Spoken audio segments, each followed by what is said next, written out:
வார்த்தைக்கு திருப்போம். ரோமருக்கு எழுதின நிருபம் 8ஆம் அதிகாரம் 16ஆம் வசனம். ரோமருக்கு எழுதின நிருபம் 8ஆம் அதிகாரம் 16ஆம் வசனம். நாம் தேவனுடைய பிள்ளைகளாய் இருக்கிறோம் என்று ஆவியானவர் தாமே நம்முடைய ஆவியுடனே கூட சாட்சி கொடுக்கிறார். நாம் தேவனுடைய பிள்ளைகளாய் இருக்கிறோம் என்று ஆவியானவர் தாமே நம்முடைய ஆவியுடனே கூட சாட்சி கொடுக்கிறார். இங்கே 14 முதல் 17 வசனங்கள் நாம் ஏற்கனவே சொல்லி இருக்கிறோம். நாம் எப்படி தேவனுடைய பிள்ளைகளாய் இருக்கிறோம் அல்லது புத்திரராய் இருக்கிறோம் என்பதை நமக்கு உணர்த்துகிற வசனங்கள். அது ஏன் அப்போஸ்தலனாகிய பவுல் இங்கே போதிக்கிறார் 8ஆம் அதிகாரத்தில் என்று சொன்னால், 8ஆம் அதிகார துவக்கத்திலேயே அவர் சொல்லிவிட்டார், கிறிஸ்துவுக்குள்ளாக இருப்பவர்களுக்கு ஆக்கினை தீர்ப்பு கிடையாது என்று. அந்த போதனை தான் கொடுக்கிறார். அதாவது ரட்சிப்பின் நிச்சயம், ரட்சிக்கப்பட்டவர்கள் இனி ஆக்கினை தீர்ப்புக்கு ஆளாவதில்லை, நரகம் அவர்களுக்கு கிடையாது, தண்டனை அவர்களுக்கு கிடையாது, தேவனுடைய கோபாக்கினை அவர்கள் மீது வந்து விழாது என்பதை அவர் நிச்சயமாய் கூற விரும்புகிறார். அதை ஏற்கனவே 5ஆம் அதிகாரத்திலே ஆரம்பிச்சிட்டார். இன்னும் கேட்டார். ஆனா 8ஆம் அதிகாரத்திலே அவர் மிகவும் அழுத்தம் திருத்தமாக ஆரம்பிக்கிறார். கிறிஸ்துவுக்குள் இருப்பவர்களுக்கு ஆக்கினை தீர்ப்பு கிடையாது என்று சொல்லி ஆரம்பிக்கிறார்.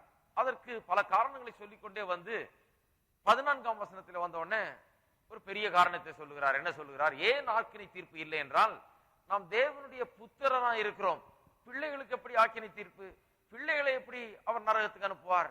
பிள்ளைகளை எப்படி அவர் கோபாக்கினையை அவர் மீது ஊற்றுவார்? பிள்ளைகளை அவர் நேசிக்கிறார், பிள்ளைகளை அவர் சேர்த்துக் கொள்ளுகிறார். பிள்ளைகளுக்கு ஆக்கினை தீர்ப்பு கிடையாது என்று இந்த புத்திரர் என்கிற காரியத்தை கொண்டாடுறார். ஏன் ஆக்கினை தீர்ப்பு இல்லை என்கிறத நமக்கு நிச்சயமாய் சொல்லும்படியாக. புத்திரருக்கு ஆக்கினை தீர்ப்பு இல்லையாம். அப்பொழுது புத்திரருக்கு ஆக்கினை தீர்ப்பு இல்லை என்று சொன்ன உடனே எப்படி நாம் மெய்யாகவே தேவனுடைய புத்திரராய் இருக்கிறோம் என்பதை நாம் அறிந்து கொள்ள முடியும், எப்படி நாம் நிச்சயித்துக் கொள்ள முடியும் என்கிற ஒரு கேள்வி எழும்புகிறது. பாருங்க, தேவனுடைய புத்திரராய் இருக்கிறோம் என்று சொல்லுகிற போதனையில 5 காரியங்களை நாம் கவனிக்க போகிறோம் என்று சொன்னேன். அது முதல்ல சொல்லிட்டேன். அதுல 4வது காரியத்தை தான் இத்தனை ஒரு 2-3 வாரமா போதித்து கொண்டு வருகிறோம். முதல்ல என்ன? எல்லாரும் புத்திரர் அல்ல. சிலரை பார்த்து இயேசு சொன்னார், உங்களுடைய பிதா யாரு? பிசாசு என்னாரு. எல்லாரும் தேவனுடைய புத்திரர் அல்ல. 2வது, மெய்யான கிறிஸ்தவர்கள், அதாவது மறுபடியும் பிறந்து ரட்சிப்பின் அனுபவத்தை பெற்றவர்கள் தான் தேவனுடைய புத்திரர். 3வது, இந்த புத்திரர் என்றால் என்ன அர்த்தம், அதுல என்ன அடங்கி இருக்கிறது என்பதை பார்த்தோம். 4வது, நாம் தேவனுடைய புத்திரர் தான் என்பதை எப்படி நாம் நிச்சயித்துக் கொள்ள முடியும், நிச்சயமா எப்படி நாம் அறிந்து கொள்ள முடியும், அதைத்தான் இப்ப போதித்துக் கொண்டு வருகிறோம்.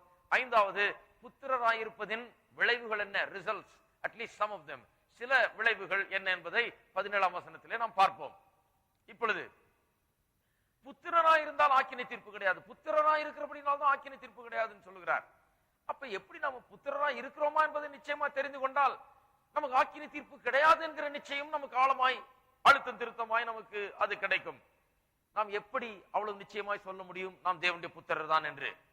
ஆதாரங்களை அடுக்கி வைக்கிறார். 14ஆம் வசனம் முதற்கொண்டு. முதல் ஆதாரம் என்ன?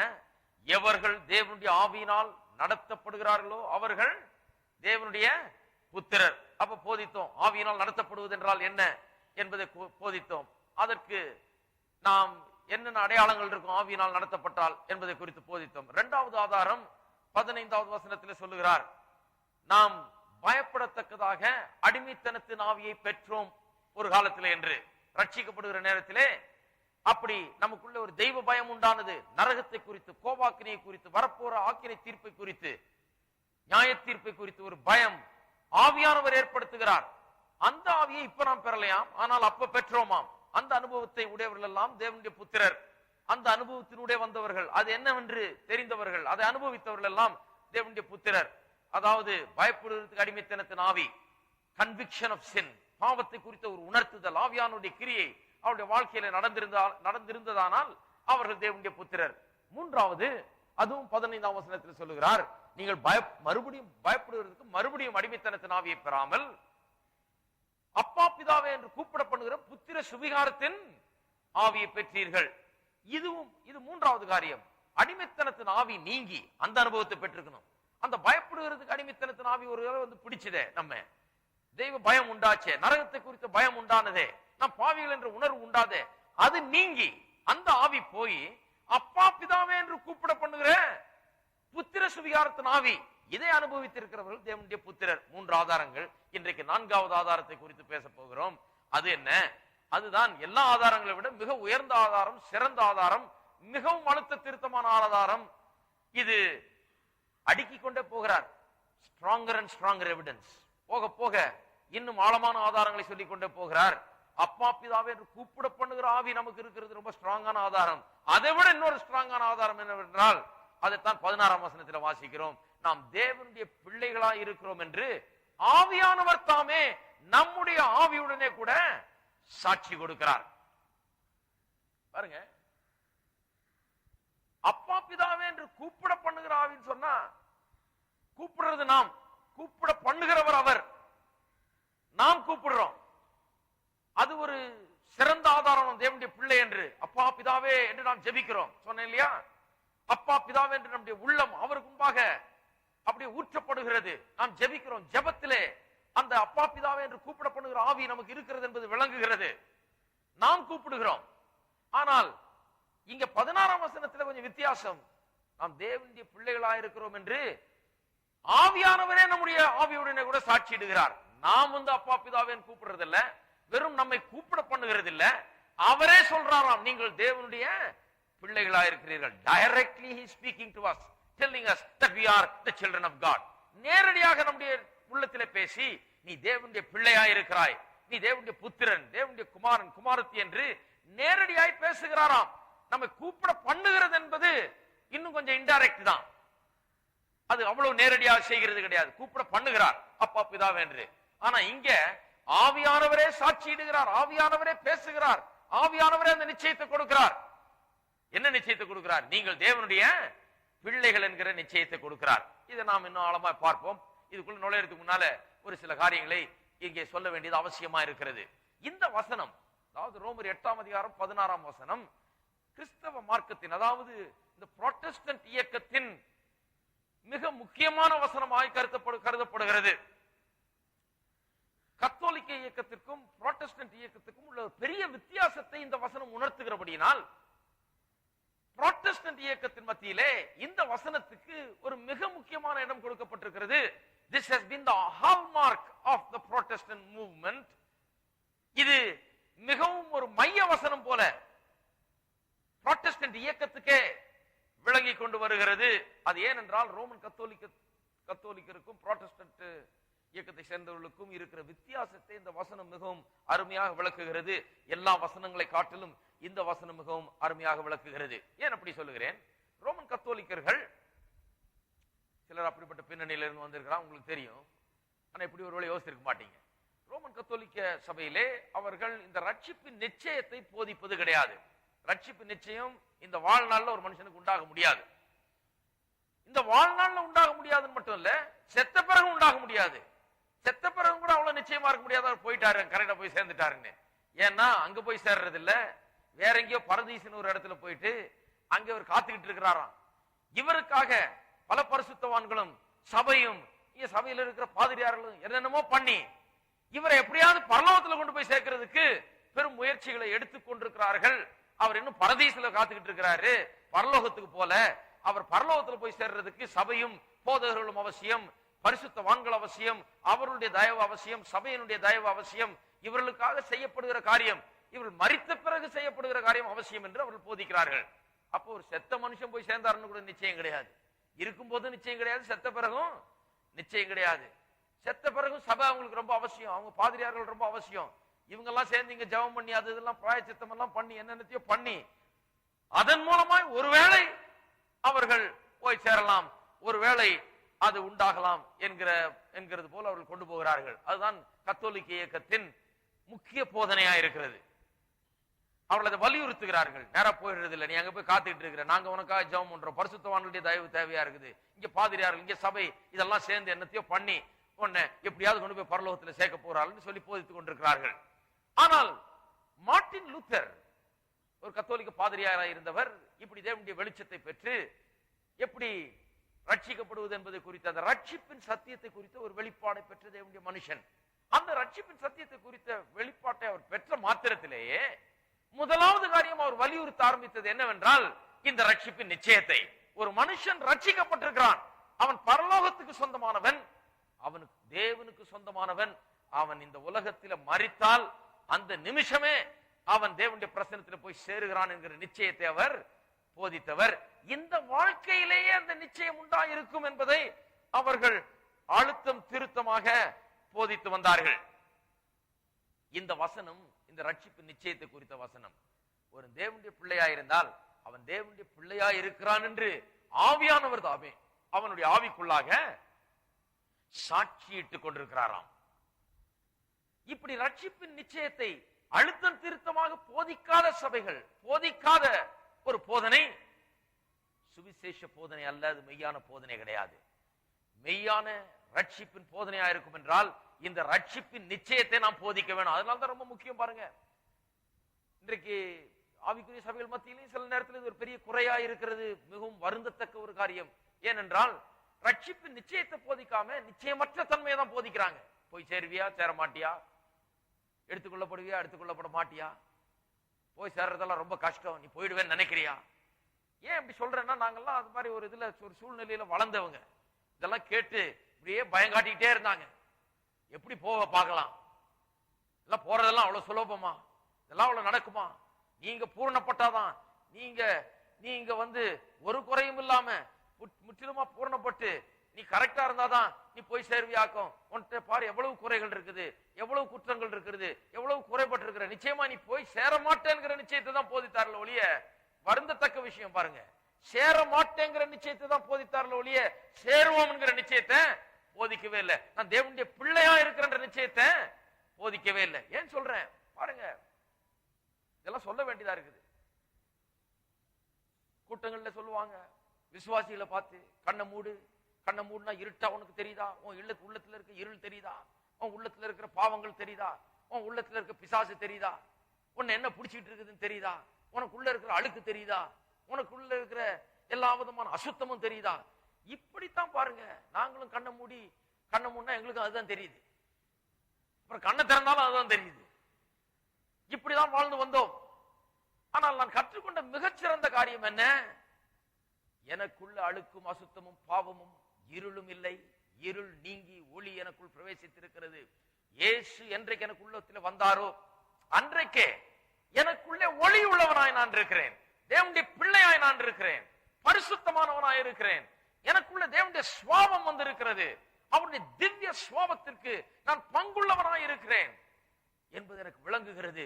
இந்த கண்ணாடியை போல இருக்கிற தேவனுடைய வார்த்தையை நான் பார்க்கும் போதெல்லாம் என்னுடைய குறையை நான் பார்க்கிறது இல்லை, எனக்குள்ளாக இருக்கிற தேவனுடைய மகிமையை அது எனக்கு காண்பிக்கிறது. என்னுடைய குறையை அது காண்பித்து அது என்னை சரிப்படுத்துகிறது. ஆனால் முக்கியமா எனக்கு காண்பிக்கிறது என்ன, எனக்குள்ளாக இருக்கிற தேவனுடைய மகிமையை. வேத வசனம் சொல்லுகிறது, 2 கொரிந்தியர் 3ஆம் அதிகாரத்திலே கடைசி பகுதியில் வாசிக்கிறோம். இப்பொழுது பார்க்க வேணாம், எழுதி வைத்துக் கொள்ளுங்கள். அதில் வாசிக்கிறோம், இந்த வசனத்தை நாம் பார்க்க உற்று நோக்க அந்த கண்ணாடி போன்ற தேவனுடைய வசனம் தேவனுடைய மகிமையை நமக்கு காண்பிக்கிறது. எந்த மகிமையை நாம் உற்று நோக்கிறோமோ அந்த மகிமைக்கு ஒப்பாகவே நாம் மாற்றப்படுகிறோமா. இந்த வசனத்தின் மூலமாக எந்த மகிமையை உற்று பார்க்கிறோம், தேவனுடைய மகிமை நமக்குள்ள இருக்குது. அதை நாம் தேவனுடைய பிள்ளைகள், கிறிஸ்துவுக்குள்ளாக இருக்கிறோம், பாவங்கள் கழுவப்பட்டு விட்டது, நாம் சுத்தமானோம், இதெல்லாம் பார்க்கிறோம். தேவனுடைய சுவாபத்துக்கு பங்குள்ளவர்கள் என்பதை பார்க்கிறோம். அதை பார்க்க அப்பேற்பட்ட சுவாபத்தையே பிரதிபலிக்க ஆரம்பித்து விடுகிறோம். அப்படிப்பட்ட சுவாபத்தின்படியே நாம் வாழ ஆரம்பித்து விடுகிறோம். பாருங்கள், ஆகையால் இந்த ரட்சிப்பின் நிச்சயத்தை போதிப்பது அவசியம். இயேசுவை ஏற்றுக்கொண்டிருக்கிறவர்கள், ரட்சிக்கப்பட்டவர்கள் நிச்சயமாய் தேவனுடைய பிள்ளைகளாய் இருக்கிறார்கள். ஆம், தேவன் அவருடைய வாழ்க்கையில கிரியை செய்து கொண்டிருக்கிறார், மாற்றிக் கொண்டிருக்கிறார். அவர்களிடத்தில் பல குறைகள் இருக்கலாம். அவர்கள் போக போக அவர்கள் இன்னும் அதிகமாய் தேவனுடைய பிள்ளைகளை போல நடக்க ஆரம்பிக்கிறார்கள் நடைமுறையில. சில நேரத்தில் ரட்சிக்கப்பட்ட மக்கள் அவ்வளவு பூரணமா இல்லை, அவர்கள் சில குறைகளை உடையவர்களா இருக்கிறார், சில நேரத்தில் தவறுகள் செய்கிறார்கள், அவர் தேவனுடைய பிள்ளைகள் அல்லாதவர்கள் போல நடந்து கொள்கிறார்கள். அது உண்மைதான். ஆனால் அவர் தேவனுடைய பிள்ளைகளாய் இருக்கிறார்கள். அவருடைய ஆவியானவர் கிரியை செய்து கொண்டிருக்கிறார், அவர்களை மாற்றிக் கொண்டு வருகிறார். அவர்களும் சத்தியத்தை அறிந்து கொண்டு வருகிறார்கள். அறிய அதில் நடக்க அவர்கள் இன்னும் அதிகமாய் அவர்கள் பரிசுத்தத்தில் நடப்பார்கள். இதுதான் உண்மை. பிரியமானவர்களே, நாம் தேவனுடைய பிள்ளைகளானோம் என்பது இனி ஆக போகிறது இல்லை, ஏற்கனவே ஆகியிருக்கிறோம். அதுதான் உண்மை. ஏதோ நாம் பரிசுத்தமா இருந்து நாம் நல்லவர்களா இருக்கிறபடினால் தேவனுடைய பிள்ளைகள் ஆவோம் என்பதல்ல. நாம் தேவனுடைய பிள்ளைகளாய் இருக்கிறோம், அதை நாம் அறிந்து கொள்ள வேண்டும். இன்னொரு காரியம் சொல்ல விரும்புகிறேன். இது புராட்டஸ்டன்ட் இயக்கத்தின் மிக முக்கியமான வசனம் என்பது மட்டுமல்ல, 200 வருஷங்களுக்கு முன்பதாக இங்கிலாந்து தேசத்திலே ஏற்பட்ட பெரிய எழுப்புதல், எழுச்சி, ஜான் வெஸ்லி, விட்ஃபீல்டு போன்ற பிரசங்கியாளர்கள் மூலமாக தேசத்திலே பெரிய எழுச்சி, உலகம் முழுவதுமே அவர்கள் பெரிய எழுச்சியை உண்டாக்கினார்கள். அப்பேற்பட்ட எழுச்சியின் காலத்திலே இந்த வசனம் அதிகமாய் போதிக்கப்பட்டது. ரட்சிப்பின் நிச்சயம் ரொம்ப அதிகமாய் போதிக்கப்பட்டது. ரட்சிப்பின் நிச்சயம் இல்லாத ஜனங்கள் மத்தியில இந்த ரட்சிப்பின் நிச்சயத்தை போதித்ததுனாலதான் ஜனங்களுக்குள்ள சந்தோஷம், ஒரு பெரிய மகிழ்ச்சி, சந்தோஷம், சமாதானம், தேவனை துதிப்பது, ஆராதிப்பது, தேவனில் பெரிய உற்சாகம் எல்லாம் எப்படி வந்துதான் இந்த வசனத்தை அவர்கள் இன்னும் ஆழமாய் போதித்தாரலாம். ஜான் வெஸ்லி போன்றவர்கள் அழுத்தம் திருத்தமாக இதை எடுத்து போதித்து அந்த நிச்சயத்தை ஜனங்களுக்குள்ளாக அவர்கள் போதித்தார்களாம். மெத்தடிஸ்ட் சபையினர் 200 வருஷங்களுக்கு முன்பதாக மெத்தடிஸ்ட் சபையினரும் மற்றவர்களும் இப்படி இதை போதித்தார்கள். இதற்கு குறைவானது ஒன்றும் அவர்கள் போதிக்கவில்லை. இயேசுவை ஏற்றுக்கொண்டிருந்தால் ரட்சிப்பு நிச்சயம், ஆக்கினை தீர்ப்பு கிடையாது, நாம் தேவனுடைய பிள்ளைகள் என்கிற நிச்சயத்தை அவர்கள் போதித்து வந்தார்கள். சரி, இப்பொழுது நாம் இந்த வசனத்துக்குள்ளாகவே நாம் செல்வோம். ரோமர் 8:16 நாம் இன்னும் ஆழமாக கவனிப்போம். நாம் தேவனுடைய பிள்ளைகளாய் இருக்கிறோம் என்று ஆவியானவர் தாமே நம்முடைய ஆவியினுடனே கூட சாட்சியிடுகிறார். தமிழ்ல படிக்கிறவர்களுக்கு இது பிரச்சனையே இல்லை, ஆங்கிலத்தில் படிக்கிறவர்களுக்கு ஒரு சிறிய பிரச்சனை, அதுவும் கிங் ஜேம்ஸ் வெர்ஷன்ல வாசிக்கிறவர்களுக்கு. the spirit itself என்று ஆவியானவரை குறித்து ஒரு நபரை போல பேசாமல் ஏதோ ஒன்றை போல, ஏதோ ஒரு பொருளை போல ஆவியானவர் குறித்து அங்கு பேசப்பட்டிருக்கிறது. இதனாலே ஆவியானவர் ஒரு நபர், ஆள் தத்துவம் உடையவர் என்பதை விசுவாசியாத ஜனங்கள் இந்த வசனத்தை எடுத்துக்கொண்டு ஆவியானவர் பாருங்க ஒரு சக்தி தான், அது ஒரு வல்லமை தான், அவர் ஒரு ஆழ்த்தத்துவம் உள்ள ஒரு நபர் அல்ல, வெறும் ஒரு சக்தி தான் என்று அதற்கு ஆதாரமாக இந்த வசனத்தை உபயோகப்படுத்துகிறார்கள். ஆனால் வேதத்தில் மற்ற இடங்களில் அநேக இடங்களில் நாம் வாசிக்கிறோம் தேவனுடைய ஆவியானவர் எப்படி திருத்துவத்தின் 3ஆம் நபராய் இருக்கிறார் என்று. அவர் ஏதோ ஒரு சக்தி இல்ல, சூறாவளி மாதிரி வந்து அடிச்சுட்டு போறதுக்கு, ஏதோ ஒரு வல்லமை இல்ல போட்டு வந்து குலுக்கி கீழே தள்ளிட்டு ஓடிடுறதுக்கு, அல்லது ஏதோ ஒரு பெரிய ஒரு எனர்ஜி அல்ல. ஆவியானவர் ஒரு நபர், ஆழ்த்தத்துவம் உடையவர். அவர் ஆழ்த்தத்துவம் உடையவர் என்பதை வேதவசனம் திட்டவட்டமாய் போதிக்கிறது. இயேசுவே சொன்னார், ஆவியானவர் வரும்போது அவர் உங்களை சகல சத்தியத்துக்குள்ளும் நடத்துவார். அவர் ஒரு நபர் என்பதை இயேசு திட்டவட்டமாய் போதித்தார். அது ஒன்றை சொன்னா போதும், மற்ற வசனங்கள் எல்லாம் உங்களுக்கு தெரியும், அது அதிகமாய் நான் சொல்ல போறது இல்லை. அதுவும் தமிழ் பைபிள்ல வாசிக்கும் போது அந்த பிரச்சனை வரவில்லை நமக்கு. இங்க ஆவியானவர் தாமே என்று அப்படியே சொல்லப்பட்டிருக்கிறது. ஆங்கிலத்தில் கிங் ஜேம்ஸ் வெர்ஷன்ல the spirit itself maketh, the spirit itself beareth witness என்று சொல்லி இருக்கிறபடினாலே அநேகர் ஆவியானவர் ஒரு இன்ஃப்ளூயன்ஸ் தான், ஒரு சக்தி தான், ஒரு வல்லமை தான் என்று சொல்லி அப்படி சொல்லிக் கொண்டிருக்கிறார்கள். கிடையாது. இன்னும் அநேக சமீபத்தில் வந்த மொழிபெயர்ப்புகள் ஆங்கிலத்திலே கூட the spirit himself என்று மாற்றி இருக்கிறார்கள், அதை சரியாக மாற்றி இருக்கிறார்கள். ஸ்பிரிட் இட்செல்ஃப் என்று மொழிபெயர்த்ததற்கு பல காரணங்கள் உண்டு, அது உள்ளே போக விரும்பவில்லை, அதெல்லாம் நமக்கு இன்றைக்கு அவசியம் இல்லை. ஆனால் இதை புரிந்து கொண்டால் போதும், ஆவியானவர் ஒரு நபர், அவர் ஆழ்த்தத்துவம் நிறைந்தவர், திருத்துவத்தின் 3ஆம் நபர். அவர் தாமே நம்முடைய ஆவிக்குள்ளாக சாட்சியிடுகிறாராம். இங்கே அடுத்தது கவனிக்க வேண்டிய காரியம், நம்முடைய ஆவியுடனே கூட சாட்சி கொடுக்கிறார் என்று சொல்லப்பட்டிருக்கிறது. சாட்சி கொடுக்கிறார் என்று சொன்னால் எந்த விதத்தில் சாட்சி கொடுக்கிறாராம்? நம்முடைய ஆவி ஏற்கனவே சொல்லிக் கொண்டிருக்கிறது. என்ன சொல்லிக் கொண்டிருக்கிறது? அப்பா பிதாவே என்று கூப்பிட்டு கொண்டிருக்கிறது. அந்த கூப்பிடுறத பார்த்தாலே நமக்கு வழங்குது, ஓஹோ நம்ம தேவனுடைய புத்திரர் என்று. நாம் கூப்பிடுகிறோமே நம்முடைய ஆவியிலிருந்து, அந்த நம்முடைய ஆவியோடு சேர்ந்து கொண்டு providing joint testimony and joint witness, நம்முடைய ஆவியோடு சேர்ந்து கொண்டு இவரும் என்ன சொல்றாராம்? ஆம், நீ தேவனுடைய பிள்ளை என்று. ரொம்ப நிச்சயமான ஒரு ஆதாரம். நம்முடைய ஆவி அப்பா பிதாவே என்று கூப்பிடும் போது நமக்கு விளங்குகிறது நாம் தேவனுடைய புத்திரர் என்று, நமக்கு அந்த நிச்சயம் உண்டாகிறது. அதோடு நிக்கல, நாம் அப்பா பிதாவே என்று கூப்பிடும் போது ஆவியானவர் கூட இருந்துகிட்டு அவர் என்ன ஜாயிண்ட் டெஸ்டிமனி கொடுக்கிறாராம், அவர் கூட சேர்ந்து சாட்சியிடுறாராம். கரெக்ட், நீ அதனாலதான் அப்பா பிதாவே என்று கூப்பிடுகிற, நீ தேவனுடைய பிள்ளை தான், நீ தேவனுடைய புத்திரன் தான், தேவனுடைய குமாரனாய் இருக்கிறாய், குமாரத்தியா இருக்கிறார் என்று டைரக்டாக ஆவியானவர் நமக்குள்ளே சொல்லி கொண்டிருக்கிறாராம், சாட்சியிட்டு கொண்டிருக்கிறாராம். பாருங்க எவ்வளவு முக்கியம் என்று. வெறும் நாம் கூப்பிடுறத வச்சு நாம் புத்திரர் என்று அறிந்து கொள்கிறதல்ல. நாம் கூப்பிடும் போது ஆவியானவர் கூட சேர்ந்து, பாத்தியா நீ ஏன் கூப்பிடுற அப்பா பிதாவே என்று, நீ தேவனுடைய பிள்ளை என்று நமக்குள்ளே ஒரு சத்தத்தையே அவர் கொடுக்கிறார். நமக்குள்ளே அவர் பேசுகிறார். நீ தேவனுடைய பிள்ளைதான் என்கிற நிச்சயத்தை அங்கே சாட்சியாக அவர் கொடுக்கிறார், உள்ளே பேசுகிறாராம். இன்னொரு காரியத்தை இங்கே கவனிக்க வேண்டும். இந்த 16ஆம் வசனத்திலே நாம் தேவனுடைய பிள்ளைகளாய் இருக்கிறோம் என்று இங்கே சொல்லப்பட்டிருக்கிறது. 14ஆம் வசனத்திலே புத்திரர் என்று சொல்லப்பட்டிருக்கிறது. ஆங்கில வேதாகமத்திலே 14ஆம் வசனத்திலே சன்ஸ் என்று வருகிறது, 16ஆம் வசனத்திலே சில்ட்ரன் என்று வருகிறது. இதை வைத்துக்கொண்டு அநேகர் சில்ட்ரனுக்கும் சன்னுக்கும் ஒரு பெரிய வித்தியாசம் இருக்குது, புத்திரருக்கும் பிள்ளைகளுக்கும் ஒரு பெரிய வித்தியாசம் இருக்கு, அப்படி ஒரு உபதேசத்தை கிளப்பி விட்டார்கள். அவர்கள் என்ன சொல்லுகிறார்கள், புத்திரர் என்று சொன்னால் அது ஒரு உயர்ந்த நிலை இப்படின்னு போதிக்க ஆரம்பிச்சாங்க. புத்திரர் வேற, புத்திரர் என்று சொன்னால் ரொம்ப உயர்ந்த நிலையில இருக்கிறவங்க ஆவிக்குரிய ஜீவியத்துல. அப்புறம் அப்படியே போதிச்சுக்கிட்டே வந்து, அது போதிச்சது கூட பரவாயில்ல, அது ஒன்றும் பெரிய பாதிப்பு கிடையாது. அதை போதிச்சுட்டு வந்து என்ன பண்ணிட்டாங்க, இந்த புத்திரர் மட்டும்தான் பரலோகம் போக போறாங்க, இந்த புத்திரர் மட்டும்தான் முதலாவது உயிர்த்தெழுதலில் பங்கு கொள்வார்கள் இயேசு வரும்போது, இந்த புத்திரருக்கு மட்டும்தான் பரலோகத்தில் இடம், பிள்ளைகளுக்கு இடம் இல்லைன்ட்டாங்க. பெரிய குழப்பம் பாருங்க. இதெல்லாம் ரொம்ப சாதாரண காரியம் இல்லை, இதெல்லாம் ரொம்ப ஆபத்தான காரியங்கள். ஆனால் நமக்கு திட்டவட்டமாய் வழங்குகிறது. 14ஆம் வசனத்துல யார புத்திரர் என்றாரோ அவங்களதான் 16ஆம் வசனத்துல பிள்ளைகள்னு சொல்றாரு. இதுல ஒன்றும் பிரச்சனையே இல்லை எனக்கு பார்த்தா.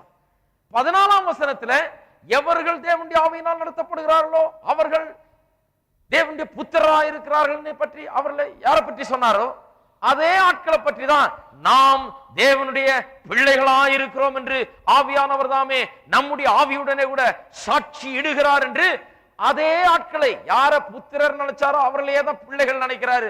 புத்திரர் தான் பிள்ளைகள், பிள்ளைகள் தான் புத்திரர். வித்தியாசமே கிடையாது. There is no essential difference. ஒரு சின்ன வித்தியாசம் வேணா இருக்கலாம், அதை வேணா நோட் பண்ணலாம், நம்ம கவனிக்க வேண்டியது இருக்குது. அது என்ன என்றால், புத்திரர் என்று சொல்வது ஒரு லீகல் டேர்ம், சட்ட ரீதியாக உபயோகப்படுத்தப்படுகிற வார்த்தை. பிள்ளைகள் என்பது சொல்வது உணர்வு பூர்வமாக உபயோகப்படுத்துகிற வார்த்தை. இப்போ நம்ம பிள்ளைகளோட போகிறோம், பையனோட போகிறோம், நீங்க உங்க பையனோட போகிறீங்க, ஜனம் கேட்குறாங்க யார் இது, நீங்க உங்களுடைய உறவை எப்படி சொல்லுகிறீங்க? இவன் என்னுடைய புத்திரன் அப்படின்னு சொல்றது இல்லை, என் பிள்ளைங்க, என்னுடைய பிள்ளை என்று சொல்லுகிறோம். கவர்மெண்ட் ஆபீஸுக்கு போறீங்க, அங்க தகப்பனார் யாருன்னு அவங்க நிச்சயமா தெரிஞ்சுக்க விரும்புகிறாங்க, ஏதோ ஒரு பிரச்சனை, அதனால இந்த பிள்ளைக்கு இந்த பையனுக்கு தகப்பனார் யார் என்று சொல்லும்போது உங்களை கேட்கிறாங்க, இவர் உங்களுடைய புத்திரன் தானா, உங்களுடைய பிள்ளை தானா, உங்களுடைய குமாரன் தானா என்று. அதுல பத்திரத்துல கையெழுத்து போடும்போது அதுல சட்டப்பூர்வமா நம்ம அறிவிக்கும் போது இது என் பிள்ளைன்னு சொல்றது இல்லை, இவன் என்னுடைய குமாரன், என்னுடைய புத்திரன் என்று கொஞ்சம் லீகலா சொல்றோம். அதை அந்த ஒரு வித்தியாசம் தான். சன் என்பது ஒரு லீகல் டேர்ம், புத்திரர் என்பது லீகலா உபயோகப்படுத்தக்கூடிய டேர்ம்.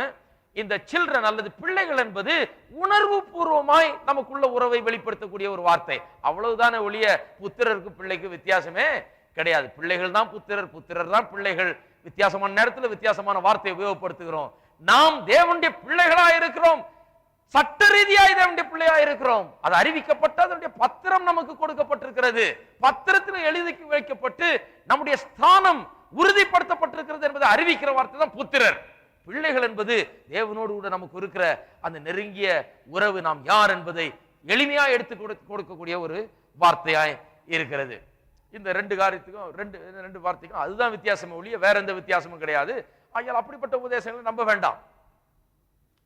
நாங்கெல்லாம் புத்திரர் ஆயால் நாங்க மட்டும்தான் பரலோகம் போவோம், முதலாம் எழுத்து எங்களுக்கு தான் ஆமாக்கும், நாங்க தான் போய் சேருவோமாக்கும், இப்படி பல குழப்பங்கள் பாருங்க சபையில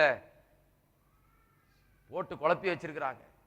சிலர் சொல்றாங்க நாங்க மட்டும்தான் போவோம், இங்க ஒருத்தர் இருக்கிறார், அவர் சொல்லிட்டு இருக்கிறாரு இந்த ஊர்லயே அவர் ஒருத்தர் மட்டும்தான் போவாராம், ஒருத்தர் அந்த சபை மட்டும்தான்.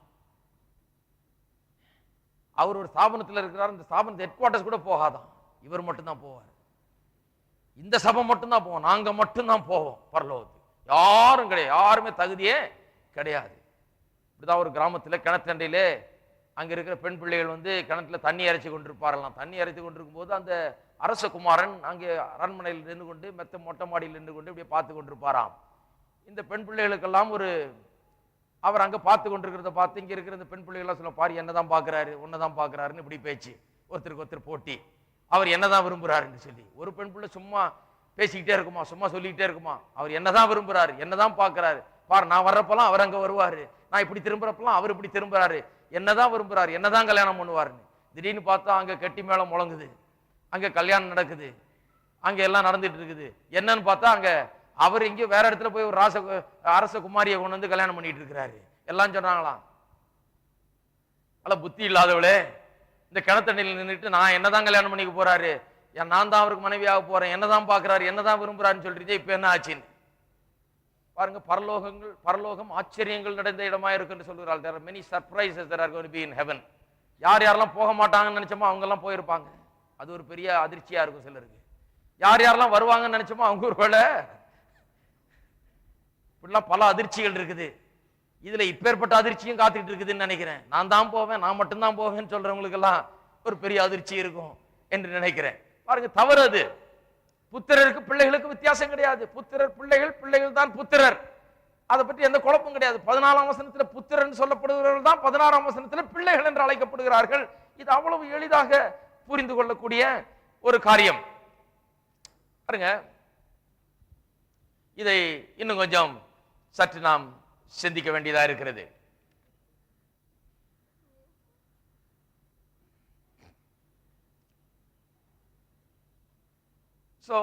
நாம் என்ன சொன்னோம், அது சட்ட ரீதியாக உபயோகப்படுத்தக்கூடிய வார்த்தை அவ்வளவுதான். குமாரன் என்கிறது அல்லது புத்திரர் என்பது, பிள்ளைகள் என்பது உணர்வு பூர்வமாய் நாம் உபயோகப்படுத்தக்கூடிய ஒரு வார்த்தையா இருக்கிறது என்று இப்படி நாம் அதை குறித்து நாம் சொல்லி இருக்கிறோம். இன்னும் தொடர்ந்து நாம் பார்ப்போம். 17ஆம் வசனத்திலே சொல்லுகிறார், நாம் பிள்ளைகளானால் சுதந்திரருமாமே. சுதந்திரம் யாருக்கு? பிள்ளைகளுக்கு, புத்திரர். சுதந்திரம் பிள்ளைகளுக்கு கொடுக்கப்படுகிறது அல்லது புத்திரருக்கு கொடுக்கப்படுகிறது. சுதந்திரத்தை பெறுகிறவர்கள் தான் பிள்ளைகள், புத்திரர். ஆகியால் புத்திரர் பிள்ளைகள் எல்லாம் ஒன்றுதான். அது மட்டும் இல்லாமல் எபேசியர் 1:6, கலாத்தியர் 4:6-7 ஆகிய வசனங்களிலேயும் ஆங்கிலத்தில் வாசிக்கிறவர்களுக்கு முக்கியமாக ரொம்ப முக்கியம். ஏனென்றால் அங்கே அந்த சில்ட்ரன் என்கிற வார்த்தை உபயோகப்படுத்தப்படுகிறது. இதை குறித்தே தான் பேசுகிறார். எப்படி நாம் தேவனுடைய புத்திரராய் இருக்கிறோம் என்பதை குறித்து பேசும்போது பிள்ளைகள் பிள்ளைகள் என்று மட்டுமே பேசுகிறார் அப்போஸ்தலனாகிய பவுல். இன்னும் சொல்ல போனால் யோவான் எழுதின நிருபங்களை பார்க்க போனால், யோவானுடைய நிருபங்களை நாம் பார்க்க போனால் அங்கே நாம் காண்கிறோம், அங்க புத்திரர் என்ற வார்த்தையை அவர் உபயோகப்படுத்துகிறது கிடையாது. ஆனா இதை குறித்து ரொம்ப அதிகமாய் பேசுகிறார். அங்க என்ன பேசுகிறார்? பிள்ளைகள் பிள்ளைகள் பிள்ளைனே பேசுகிறார். புத்திரர் என்ற வார்த்தையை உபயோகப்படுத்தவே கிடையாது. பாருங்க, அப்ப யோவானுக்கு என்ன தெரியலையா? புத்திரன் ஒரு கேட்டகரி இருக்குது, அது ரொம்ப உயர்ந்த கேட்டகரி, இவங்க மட்டும் தான் போய் சேர்றாங்க கிடையாது. அவருக்கு தெரியுது பிள்ளைகள் தான் புத்திரர், புத்திரர் தான் பிள்ளைகள். ஆகியால அவர் புத்திரரே விட்டார், வெறும் பிள்ளைகள்னே பேசுகிறார் யோவான். சரி, இன்னொரு காரியம், இப்படி ஆவியானவர் நம்முடைய ஆவிக்குள்ளாக சாட்சியிடுகிறார் என்று சொல்கிறோமே, இந்த அனுபவத்தை குறித்து நாம் ஆழமாய் கவனிக்க வேண்டும். இப்பேற்பட்ட அனுபவம், இது எப்படிப்பட்ட அனுபவம்? ஆவியானவர் நம்முடைய ஆவியினருடனே கூட சாட்சியிடுகிறார். இது உள்ளான ஒரு சாட்சி, நமக்குள்ளாக ஏற்படுகிற ஒரு சத்தம். இந்த சத்தம் கித்தன் வரும்போதே கொஞ்சம் ஜாக்கிரதையா இருக்க வேண்டியது இருக்குது. ஏன்னா நிறைய பேருக்கு என்னென்னமோ சத்தம்லாம் கேட்கிறாங்க. கென்னதேகன் என்கிற ஒரு பெரிய தேவனுடைய மனுஷர் சொல்லுகிறார், ஒரு அம்மா வந்து ஜபத்துக்கு வந்தாங்களாம். ஜபத்துக்கு வந்து நின்றுட்டு இருக்கும் போது இவர் ஜபிக்க போறான். அந்த அம்மா மென்டல் ஹாஸ்பிட்டல் இருந்து அவங்க ஐயா கொண்டு வந்திருக்கிறாரு, அவங்க ஹஸ்பண்ட் கொண்டு வந்திருக்கிறாரு. கொண்டு வந்து இத்தனை காலமா இந்த அம்மா மனநிலை சரியில்லாம இருக்கிறாங்க, ஆகையால நீங்க ஜபிக்கணும் அப்படின்னு சொல்லி கொண்டு வந்திருக்கிறாராம். அந்த அம்மா கடைசியில பார்த்தா அந்த குடும்பமே நல்ல பெதவச குடும்பம். இவங்க வந்து சபையிலேயே இருக்கிறவங்க, விசுவாசிங்க எல்லாம். ஆனா மனநிலை சரியில்லை. இந்த அம்மா அங்க ஆஸ்பத்திரியில இருந்திருக்கிறாங்க. சரி, நீ ஜபிக்கிறது கையை வச்சாராம். உடனே ஆவியானவருக்குள்ள சொன்னாராம், அந்த அம்மா வந்து சத்தத்தை கேட்கணும் போனதுனாலதான் இந்த மாதிரி பைத்தியம் பிடிச்சிருக்கு. உடனே கையை எடுத்துட்டு ஜெபம் பண்றது நிறுத்தினாராம்.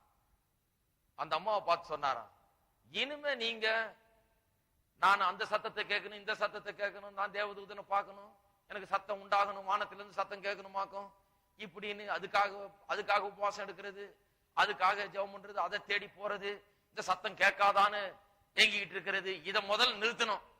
இதை நிறுத்துறீங்கன்னு சொன்னீங்கன்னா தான் உங்களுக்காக ஜெபம் பண்ண போறேன், நிறுத்துறீங்கன்னு சொல்லலைன்னா ஜெபம் பண்ண மாட்டேன். அந்தம்மா சரி நிறுத்துறங்க. அன்னைக்கு ஜெபம் பண்ணாரா, அன்னையில இருந்து இந்த நாள் வரைக்கும் அந்த அம்மா நல்லா இருக்காங்களா. அந்த அம்மாவுடைய பிரச்சனை என்ன, ஏன் பைத்தியம் பிடிச்சது? இந்த சத்தம் என்று வரும்போது இதை பற்றி ஒரு குழப்பம் அவங்களுக்கு.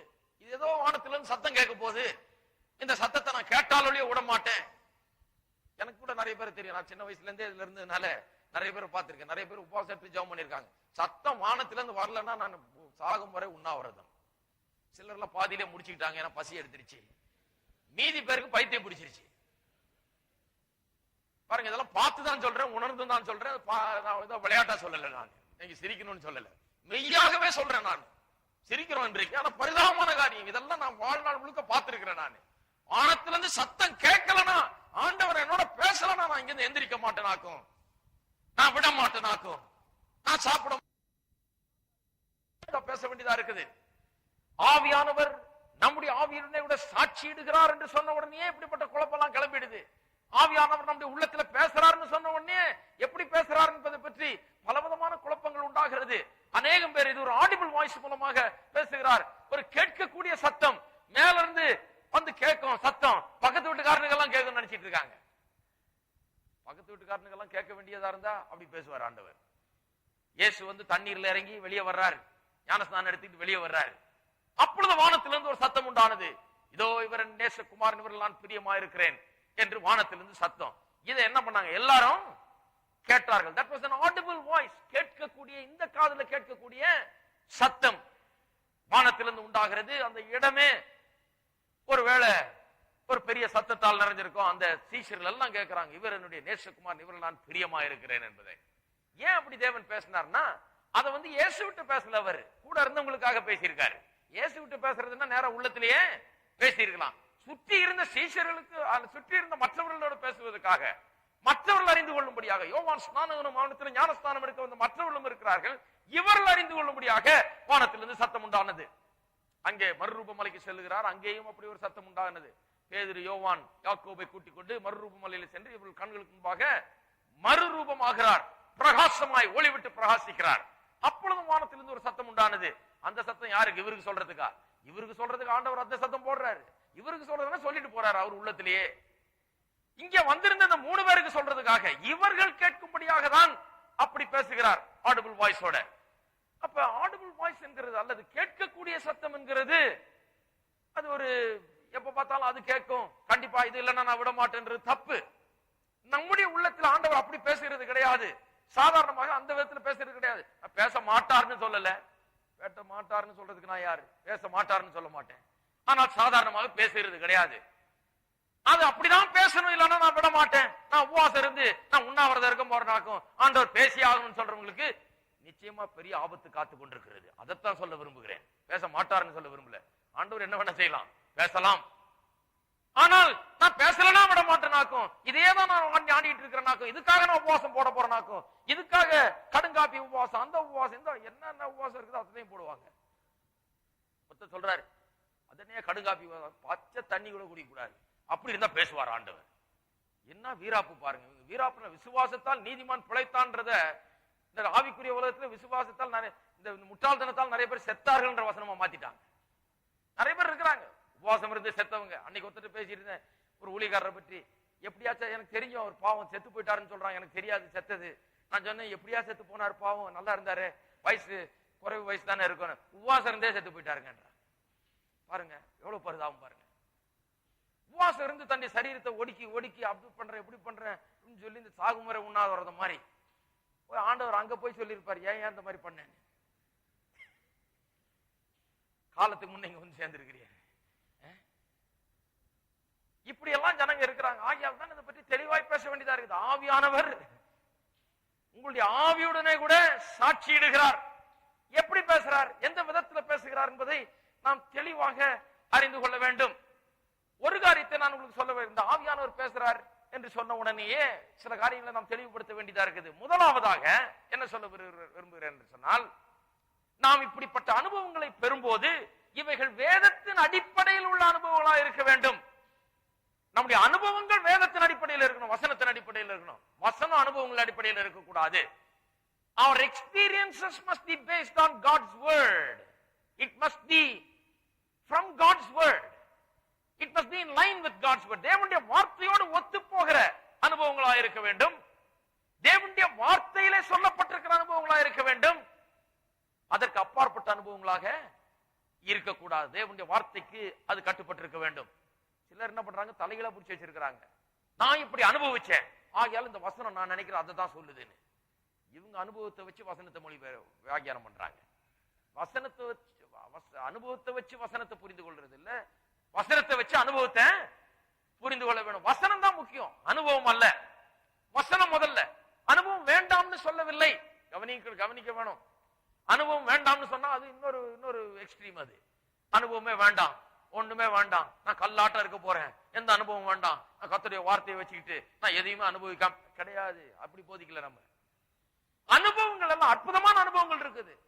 அந்த அனுபவங்கள் எல்லாம் தேவனுடைய வார்த்தையோடு ஒத்து போகிற அனுபவங்களா இருக்க வேண்டுமே ஒழிய ஒவ்வாத அனுபவங்களா இருக்கக்கூடாது. நம்முடைய அனுபவத்தை வச்சு தேவனுடைய வார்த்தை என்ன சொல்லுகிறது என்று சொல்லுகிறது அல்ல. தேவனுடைய வார்த்தையை வைத்து நம்முடைய அனுபவம் எப்படி இருக்க வேண்டும் என்று நாம் நிர்ணயிக்கிறோம் இல்லைங்களா? அனுபவ சாட்சின்னு சொல்லிட்டு நிறைய சபைகள்ல பாருங்க, அனுபவ சாட்சியை வச்சுதான் அவங்க உபதேசமே. அனுபவ சாட்சியை வச்சுதான். எனக்கு ஞாபகம் இருக்கு, நான் சிறு பையனா இருந்தப்ப ஒரு வாலிப பெண் 3 நாட்கள் பரலோகம் சென்று வந்தேன்னு ஒரு சாட்சி. உண்மையா நடந்ததுதான். நான் போய் அந்த வீட்டுல பார்த்தேன், அந்த பெண் அப்படியே கிடக்குது. இதெல்லாம் நான் பார்த்திருக்கேன் பாருங்க. அதனால தான் நான் அதை நடக்காதுன்னு சொல்லல. அப்படியே கிடக்குது அந்த பெண். 3 நாளா செத்த மாதிரி கிடைக்குது, அப்படியே உயிரே இல்லாத மாதிரி. 3 நாளைக்கு பிறகு அப்படியே எந்திரிச்சிக்கிச்சு. எனக்கு ஆச்சரியமா இருந்தது. நான் போயிருந்தேன், எங்க அப்பாவோட போய் பார்க்க போயிருந்தேன். எனக்கு ரொம்ப ஆச்சரியம், அதெல்லாம் மறக்கவே முடியாது. உண்மையா பரலோகம் போயிட்டு வந்தது அப்படின்னு சொல்லுது, பல விதமான அனுபவங்களை சொல்லி கொண்டிருக்கிறது. ஆனா இது என்ன ஆச்சு, இந்த பரலோகம் போயிட்டு வந்ததுன்னு உடனே எல்லாம் பைபிளை மூடி வச்சுட்டாங்க. பரலோகம் போயிட்டு வந்திருக்குது, இங்க கேட்டுக்கலாம். அடுத்த ஒரு 4-5 வாரத்துக்கு, அம்மா நீ தான் பரலோகம் போயிட்டு வந்திருக்க, நீ சொல்லு, பைபிள் என்னத்தை சொல்ற, பிரசங்கம் பண்ணி என்ன பிரயோஜனம், நீ சொல்லு பாப்போம், நான் கேட்கலாம் அப்படிங்கிற மாதிரி ஆயிடுச்சு பாருங்க.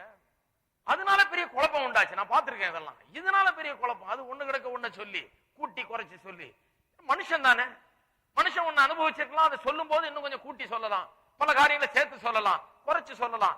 பாருங்க, மனுஷர்கள் ஆகியம் தான் ரொம்ப ஜாக்கிரதையா இருக்கணும். தீர்க்க தரிசனம் எல்லாம் உண்டு, வெளிப்பாடு உண்டு, பல விதமான தரிசனங்கள் உண்டு, சொப்பனங்கள் உண்டு. ஆனா மனுஷன் அதை சொல்லும் போது பல காரியங்களை கூட்டி சொல்லலாம், குறைச்சு சொல்லலாம். அதுலதான் வம்பே இருக்குது. ஆகையாலதான் இதெல்லாம் கேட்கலாம், பண்ணலாம், எல்லாம் செய்யலாம், இதெல்லாம் விசுவாசிக்கலாம். ஆனாலும் கர்த்தருடைய வார்த்தையை நாம் பிரதானமாய் கருத வேண்டும். எல்லாம் இதோட ஒத்து போகுதா என்று பார்க்க வேணும். ஒத்து போகிற வரைக்கும் ஏற்றுக்கொள்ள வேணும், அதுக்கு மேல நிராகரித்து தள்ள வேண்டும். இது ரொம்ப முக்கியம். அப்ப வேத வசனத்தின் அடிப்படையில் இருக்க வேண்டும் நம்முடைய அனுபவங்கள். வேத வசனம் நம்முடைய அனுபவத்தின் அடிப்படையில் இருக்கணும் எதிர்பார்க்கிறது தப்பு. வேத வசனத்தின் அடிப்படையில் நம்முடைய அனுபவங்கள் இருக்க வேண்டும். ஆகையால பாருங்க, அமெரிக்காலாம் பாருங்க, பெரிய ஏதாவது பரலோகம் போயிட்டு வந்திருந்தா 5 வருஷத்துக்கு புக் பண்ணிடுவாங்க உங்களை. நீங்க ஒன்னும் வீட்டுல மனைவி பிள்ளைகளோட பார்க்க முடியாது. டெய்லி எங்கேயாவது பிரசங்கம் பண்ணணும். அந்த ஊருக்கு இந்த ஊருக்கும் பிளேன்ல போயிட்டே இருக்க வேண்டியதான். என்ன பரலோகம் போயிட்டு வந்திருக்காருங்க, அவர் வந்து இங்க சொல்ல போறாரு, என்ன பார்த்தாருங்க, என்ன கண்டாருன்னு சொல்ல போறாருன்னு இந்த அற்புதமான அனுபவத்தை வச்சு அந்த நாடே ஒரு சுத்தி வந்துடலாம். இது மாதிரி ஏதாவது அனுபவத்தை வச்சு. வசனத்துக்கு முக்கியத்துவம் கிடையாது. அதுதான் பாருங்க டேஞ்சர். இப்படிப்பட்ட ஆட்கள் நான் பார்த்திருக்கிறேன். அந்த ஆள் ஒரு தரிசனத்தை பார்த்துட்டாருன்னு சொன்ன உடனே அவர் எங்க போனாலும் அவர் பிரசங்கத்தை கேட்க முடியாது, அவர் ஒரு சத்தியத்தை கேட்க முடியாது, சத்தியத்துல வளர முடியாது. எங்க போனாலும் இவர் தானே பிரசங்கம் பண்றாரு. இவருடைய ஒரே குவாலிபிகேஷன் என்ன, பரலோகம் போயிட்டு வந்திருக்கிறார். இல்ல இன்னொரு கேட்டகரி, பாதாளம் போயிட்டு வந்திருக்கிறேன்றவங்க இருக்காங்க. உண்மையா போயிட்டு வந்திருக்கலாம், நான் இல்லைன்னு சொல்லல. இவங்க இப்பதான் ரட்சிக்கப்பட்டிருப்பாங்க 6 மாசத்துக்கு முன்னால. உடனே பரலோகம் போயிட்டு வந்ததுனால இவங்களுக்கு டைரக்ட் ப்ரமோஷன். எல்லா பிரீச்சரோட பெரிய பிரீச்சர் ஆயிடுறாங்க. வேதத்தை போய் பைபிள் காலேஜ்ல படிச்சு 20 வருஷம் 30 வருஷமா போதிச்சிருந்து கர்த்தரை அறிஞ்சு அநேக ஜனங்களுக்கு ஆவிக்குரிய காரியங்களை போதிக்கிற மக்கள்லாம் சைட்ல ஓரம் கட்டிட்டு இப்பேற்பட்ட அற்புதமான அனுபவங்களை போதிக்கிறவர்கள் இனிமே உட்கார்ந்து பிரசங்கம் கேட்க மாட்டாங்க. அவங்க நானாவது போய் பிரசங்கம் கேட்கறது, நான் போனா பிரசங்கம் பண்ணணும். நான் வந்து இந்த அற்புதமான அனுபவத்தை பெற்றவன், நான் போய் என்னத்தை பிரசங்கம் கேட்கறது அப்படின்ற எண்ணம் அவர்களுக்குள்ள நான் பார்த்திருக்கிறேன். மறுபடியும் பார்த்திருக்கிறேன். இப்படிப்பட்ட ஆட்கள் படுபாதாளத்தில் விழுந்து போகிறது, முகம் குப்புற விழுகிறது, அவர்கள் அப்படியே பாவத்தில் விழுகிறது. அவர்கள் சரி ஒண்ணுமே அந்த ஆவிக்குரிய ஜீவித்துல ஒன்றுமில்லாம போறதை பார்த்திருக்கிறேன். ஏன்னா அவர்களுக்கு ஆவிக்குரிய சத்தியம் அதுக்கப்புறம் போதிக்கப்படவே முடியாது. இவங்களுக்குள்ள ஒரு மேட்டுமையான எண்ணம் வந்துருது. நான் தான் பரலோகம் போயிட்டு வந்திருக்கிறேன், நான் தான் சொல்லணும் மற்றவங்களுக்கு. அவர் என்ன சொல்றது நமக்கு? அவர் என்ன வெறும் பைபிளை வச்சு போதிக்கிறாரு? அவர் ரோமர் 8:16 வச்சு போதிட்டு இருக்கிறார். நான் பரலோகத்துக்கு டைரக்டா போயிட்டே வந்திருக்கிறேன். தேசோட பேசியிருக்கிறேன். ஏசி என்கிட்ட வந்து பேசினாரு, என் ரூம்ல வந்தாரு, என் கட்டில உட்கார்ந்தாரு. நான் நேரா பாதாளத்துக்கிறேன்னு பிசாசை பார்த்து நாக்கும் இதெல்லாம் பார்த்துட்டு வந்திருக்கேன். இவங்க என்ன எனக்கு சொல்றது? வேதத்துல இருந்து என்ன சொல்றது? நான் சொல்லிடுறேன் அப்படிங்கிற ஒரு எண்ணம் இருக்கீங்களா? அருமையான தேவனுடைய ஜனமே கவனிக்க வேண்டும். தேவனுடைய வார்த்தையின் அடிப்படையில் நம்முடைய அனுபவங்கள் இருக்கணும். அனுபவம் நல்லதுதான், நான் அதெல்லாம் விசுவாசிக்கிறேன். பரலோகம் போயிட்டு வரலாம், பாதாளம் போயிட்டு வரலாம், அற்புதமான அனுபவங்களை பெறலாம். ஆனால் தேவனுடைய வார்த்தையின் அடிப்படையில் இருக்க வேண்டும். ஆகையால தேவனுடைய வார்த்தையை நாம் கெட்டியா பிடித்துக் கொள்ளணும். அப்ப ஆவியானவர் தாமே நம்முடைய ஆவியுடனே கூட சாட்சி இடுகிறார் சொல்லும் போது குழப்பங்கள் இருக்கக்கூடாது. இதுல எப்படி சாட்சி இடுகிறார் என்பதை குறித்து குழப்பங்கள் இருக்கக்கூடாது. நம்முடைய ஆவிக்குரிய அறிவை கொஞ்சம் சோதிப்போம், திருப்போம். 1 யோவான் எப்படி நீங்க வசனத்தின்படி யோசிக்கிறீங்களான்னு பாக்குறேன். ஒரு டெஸ்ட் மாதிரி வைப்போம். ரெடியா எல்லாரும்? ஹலோ, இருக்கிறீங்களா? வசனத்தின்படி யோசிக்கிறோமா என்பதை ஒரு டெஸ்ட் மாதிரி வைப்போம். யாருக்குமே டெஸ்ட்னாலே பிடிக்கிறது இல்ல, வைப்போம். இன்னைக்கு 9ஆம் வசனத்திலிருந்து வாசிக்கிறேன். இல்ல ஒண்ணு பண்ணுங்க, முதல்ல மூடிடுங்க. எல்லாம் பைபிள மூடிடுங்க சொல்றேன். எல்லாம் பைபிள மூடிடுங்க, யாரும் பார்க்காதீங்க. எல்லாம் இங்க பாருங்க, நான் வாசிக்கிறேன். யாரும் பார்க்க கூடாது, நான் வாசிக்கிறேன். நான் வாசித்த உடனே இதுல ஏதாவது தவறு இருக்குதான்னு நீங்க சொல்லணும். இதுல எது தேவனுடைய வார்த்தையோடு ஒத்து போகலன்னு நான் கொஞ்சம் மாத்தி தான் வாசிக்க போறேன். நான் கொஞ்சம் தப்பு அதுல சேர்க்க போறேன். எங்க தப்பு இருக்குதுன்றத நீங்க நிதானிக்கிறீர்களா என்று பார்ப்போம். 9ஆம் வசனத்திலிருந்து, நாம் மனுஷருடைய சாட்சியை ஏற்றுக்கொண்டால் அதை பார்க்கலும் தேவனுடைய சாட்சி அதிகமாக இருக்கிறது. தேவன் தமது குமாரனை குறித்து கொடுத்த சாட்சி இதுவே. தேவனுடைய குமாரனிடத்தில் விசுவாசமாக இருக்கிறவன் அந்த சாட்சி தனக்குள்ளே கொண்டிருக்கிறான். தேவனை விசுவாசியாதவனோ தேவன் தம்முடைய குமாரனை குறித்து கொடுத்த சாட்சியை விசுவாசியாததினால் அவரை பொய்யராக்குகிறான். தேவன் நமக்கு நித்திய ஜீவனை தந்திருக்கிறார். அந்த ஜீவன் அவருடைய குமாரனில் இருக்கிறது என்பதே அந்த சாட்சியாம். குமாரனை உடையவன் ஜீவனை உடையவன், தேவனுடைய குமாரன் இல்லாதவன் ஜீவன் இல்லாதவன்.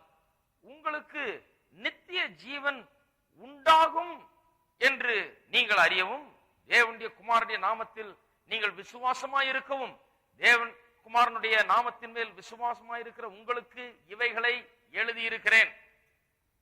இதுல எது தப்புன்னு சொல்லுங்க பாப்போம். எங்க தப்பு?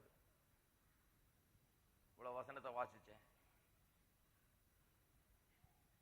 எல்லாரும் ஃபெயில் ஆக போறீங்களா? என்ன தப்பு சொல்லுங்க பாப்போம்.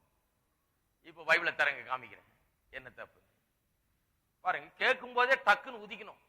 ஆவிக்குரிய விசுவாசிகளுக்கு இது வசனத்துக்கு ஒத்ததா இல்லையா தகார்னு தெரியணும். ஒரு காரியத்தை கேட்கும் போது 13ஆம் வசனத்துல தான் தப்பா வாசிச்சேன். உங்களுக்கு நித்திய ஜீவன் உண்டாகும் என்று நீங்கள் அறியவும் வாசிச்சேன். அப்படி சொல்லல, உண்டென்று நீங்கள் அறியவும். என்னங்க பெரிய வித்தியாசம்? உண்டாகுன்றதுக்கும் உண்டு என்று சொல்றதுக்கும் என்ன பெரிய வித்தியாசம்? பெரிய வித்தியாசங்க. மலைக்கும் மடுவுக்கும் உள்ள வித்தியாசம் பெரிய வித்தியாசம். உண்டாகும் என்று வாசிக்கிறதுக்கும் உண்டென்று வாசிக்கிறதுக்கும் எவ்வளவு பெரிய வித்தியாசம் என்பதை நான் சொல்றேன். 4 பிச்சைக்காரங்க ஒன்னா உட்கார்ந்து பேசிக்கிட்டு இருக்காங்க. ஒருத்தன் சொல்றான், ஒரு பிசினஸ் ஆரம்பிக்கிறதுக்கு 10 கோடி தேவைப்படுது, நான் ஒரு 2 கோடி நானே எப்படியாவது திரட்டுறேன்ற நம்பிக்கை எனக்கு இருக்குது அப்படிங்கிறான். 2வது பிச்சைக்காரன் சொல்றான், நான் கூட 2 கோடி திரட்டிடுவேன். 3வது பிச்சைக்காரன், நானும் திரட்டிடுறேன்பா எப்படியாவது. 4வது பிச்சைக்காரன் சொல்றான், நான் கூட எப்படியாவது திரட்டிடுவேன்னு நான் நம்புறேன், எப்படியாவது கிடைச்சிரும், எப்படியாவது மீதி உள்ள காசை நானு திரட்டிடுறேன், எப்படியாவது 10 கோடியை கொண்டாந்து எப்படியாவது நம்ம ஒரு பிசினஸ் ஆரம்பிக்கணும். 4 பிச்சைக்காரன் உட்காந்து பேசிட்டு இருக்காங்க. அவங்க என்ன சொல்றாங்க? எப்படியாவது திரட்டிடுவோம்னு எங்களுக்கு நம்பிக்கை இருக்குதுன்றான். இன்னொரு காட்சி, இது பிச்சைக்காரங்க இல்ல, இங்க டாடா பிர்லா மாதிரி ஆட்கள், பெரிய பெரிய இண்டஸ்ட்ரியலிஸ்ட், பெரிய பெரிய ஆட்கள், இவங்க உட்காந்து போர்ட் மீட்டிங்ல உட்காந்து பேசுறாங்க. இதுல ஒரு ஆள் சொல்றாரு, நான் பிசினஸ் ஆரம்பிக்க போறோம், 500 கோடி ஆக போகுது, நீங்க ஒரு 100 கோடி கொண்டாங்க, அடுத்த ஆள் இன்னொரு 100 கோடி கொண்டாங்க, அடுத்த ஆள் இன்னொரு 4வது ஆள் மீதி உள்ளதை கொண்டாங்க அப்படின்னு அங்க இருக்கிறவங்க எல்லாம் சொல்றான், சரி ஆட்சி கொண்டாந்துருவோம், 500 கோடியை வச்சு பிசினஸ் ஆரம்பிச்சிருவோம். இதுல என்ன பெரிய வித்தியாசம்? இந்த பிச்சைக்காரர்கள் உண்டென்று விசுவாசிக்கிறவர்கள், உண்டென்கிற நிலையில் இருக்கிறவர்கள் அல்ல, உண்டாகின்ற நிலையில் இருக்கிறவர்கள். இந்த போர்ட் மீட்டிங்ல உட்கார்ந்துட்டு இருக்கிற பெரிய இண்டஸ்ட்ரியலிஸ்ட், பெரிய இந்த பணக்கார தொழிலதிபர்கள், இவர்கள் உண்டென்கிறவர்கள். அவங்களுக்கு அங்க பேங்க்ல இருக்குது 100 கோடி, இவங்க போய் கேட்டா பேங்க்ல கடன் கொடுக்கறான் 100 கோடி. இவங்களுக்கு இந்த 100 கோடி கொண்டு வரதுல ஒரு பிரச்சனை கிடையாது. இவர்கள் உண்டென்று சொல்லுகிறார்கள், என்கிட்ட இருக்கு. இதுதான் பாருங்க, நித்திய ஜீவன் உண்டாகும் என்ற விசுவாசிக்கும் நித்திய ஜீவன் உண்டென்று விசுவாசிக்கிற விசுவாசிக்கும் பெரிய வித்தியாசம். உண்டாகும் என்று சொல்லுகிறவர் சபைகள்ல நிறைய பேர் இருக்கிறாங்க. அப்படி அவங்க நினைச்சிட்டு இருக்கிறாங்க, உண்டாக போகுது நித்திய ஜீவன், நான் நித்திய ஜீவனை பெற போறேன், அது உண்டாக போகுது, கிடைக்க போகுது, அநேகமா கிடைச்சிரும் நினைக்கிறேன், நான் போய் சேர்ந்துருவேன் நினைக்கிறேன், எப்படியாவது பரலோகம் போயிடுவேன் நினைக்கிறேன். பிச்சைக்காரல போல இருக்கிறார்கள். இன்னொரு விதமான விசுவாசிகள் இருக்கிறார்கள்.